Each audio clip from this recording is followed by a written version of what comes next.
Not all real estate investors use the same type of financing. A house flipper's goal is different from a homeowner's goal. Instead of buying a property to live in for years, a flipper is typically buying, renovating, and selling within months or within a year. Because of that, the financing strategy often looks very different. Hard money loans, speed over cost. When a great deal hits the market, speed can be everything.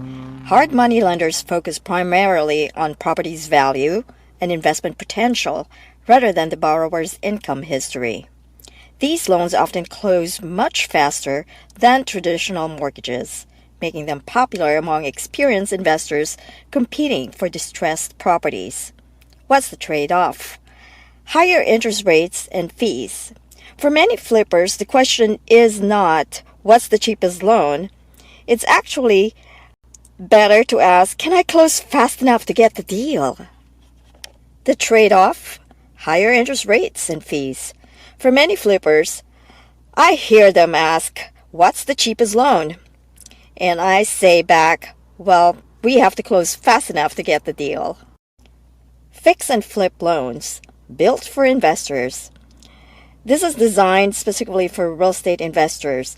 Many programs finance the purchase price, renovation cost, some closing costs, rather than focusing only on what the property is worth today. Lenders often consider what it could be worth after repairs are completed. This future value is commonly called the ARV, after repair value. HELOC, using existing equity. Some investors finance flips by tapping into the equity they already own through a home equity line of credit, or called HELOC. Instead of applying for a new investment loan every time, they access funds from their existing property and deploy that capital into new opportunities.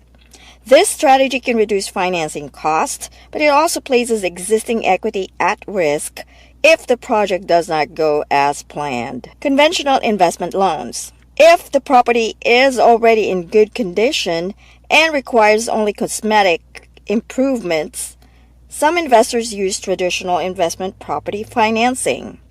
Advantages include lower interest rates, longer repayment terms, lower overall borrowing cost. The challenge is that conventional lenders usually have stricter requirements regarding property condition and borrower qualification. Private money. Relationships become capital. Some of the most successful investors don't borrow from banks at all. Instead, they raise funds from friends, family, business associates, and private investors. This is often called private money lending. In many cases, the investor's reputation, track record, and business plan become more important than a credit score. Understanding the 70% rule. One common guideline used by house flippers is the 70% rule.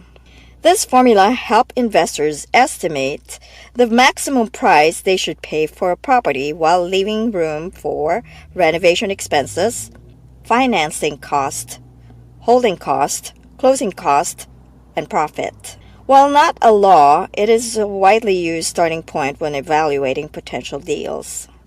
The real question now is, what loan is best? The better question is, what loan best matches your business strategy? A flipper who needs to close in 7 days may prioritize speed. A flipper with significant equity may prioritize low borrowing cost. A first-time investor might prioritize flexibility and guidance. The financing is simply a tool. The real objective is finding a property managing renovations effectively, controlling cost, and creating value that exceeds the total investment.